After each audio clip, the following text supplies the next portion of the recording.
All right, everyone, welcome back for another episode of Carnivore Trades. Today is Thursday, August 26, 2021. So we have Jackson Hole underway now as the market really just kind of awaits the statement from Jerome Powell. And again, that's probably why we had such light volume earlier this week. Today, getting a little bit more volume here as the market dipped just a little bit. As you can see, intraday volume picked up there, then dried up a little bit in the afternoon, and we had some more selling after that. But volatility getting a little bit of a bid here.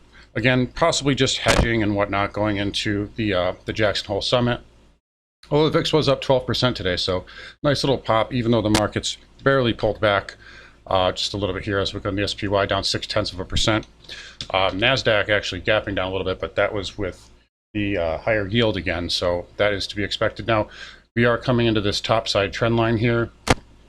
If it gets another kind of bit into this, I may consider some type of a QID position or something like that, some type of tech short, as we've had some nice pullbacks off of that area, or really one nice pullback, and we have consolidated a little bit here, so it is kind of pushing up against this upper range, but a breakout of this area is, in my opinion, kind of unlikely at this point, because it's already at such a steep angle. I mean, if we look at the, if we pull back a little bit here, it's already at a pretty steep angle, and for it to get back, for it to get above that trend line, it would be a really steep angle, and we're already pretty overbought as it is. So my guess is if we're going anywhere, it's down on the NASDAQ. But and as we come into September, we know that September is a bad, negative month for the market typically, and this market's really stretched. So that wouldn't be too much of a surprise. But anyways, let's move on here. So take a look at some names here. So dollar index bouncing a little bit here.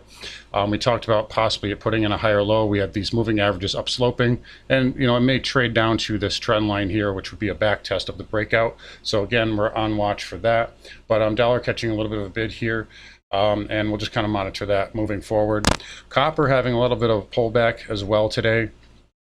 So we talked about this head and shoulders breakdown, and it's kind of retesting the neckline. And yeah, if this starts to pull back down, look out for copper on the downside.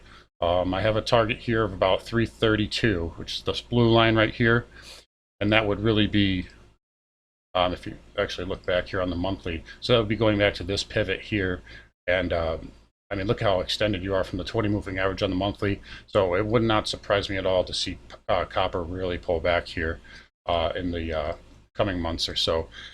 Let's see what else we have on tap. Crude just kind of having a bit of a pause here. Again, just stalling out at these moving averages. I think, again, if crude trades up, it's probably going to stall out around the 70 handle.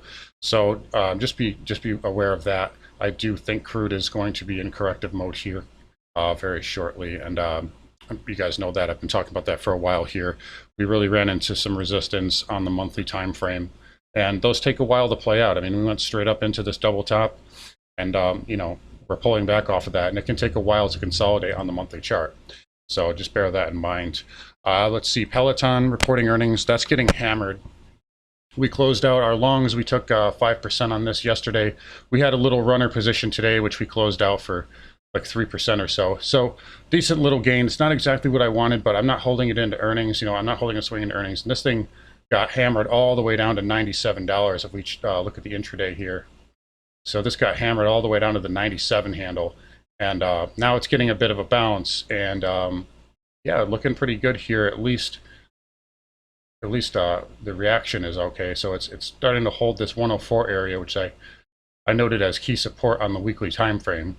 But this one is an interesting name here. So we had a nice move up here and some consolidation, and now depending on where we close tomorrow, this could be a failure of an inside bar. But this one will be on the radar. So if you're looking to make some money on this, join the Patreon, and if we get the right setup on this, we'll jump back in. But the only way to get access to that is to sign up, and it's only $5 a month. So even off of this 5% and 4% that we took on Peloton, you should have easily paid for a year worth of the service. So keep that in mind. But anyways, yeah, so Peloton on tap. Snowflake hit my target. This is one that we were in as well.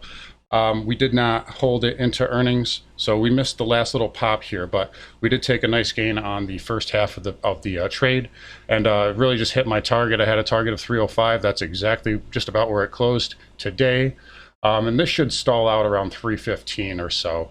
You have this big red bar here. That's where the stock reversed. You had some pivots in that area as well.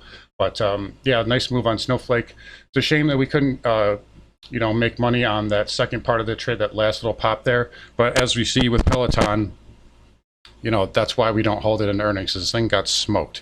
So, that's just the way I do things. And, I'm not trying to, I've seen it happen too many times where you holding in the earnings, it's really just a crap shoot. It's a gamble. So anyways, you guys take care. We'll see what happens with Jackson Hole. This market's holding up right now, and you don't want to take too many trades and overextend yourself in any which way. But when this market gives us a little bit more of an indication, then we'll see what we can do as far as adding some more swings. But anyways, you guys take care. Thanks for watching, and I will talk to you tomorrow.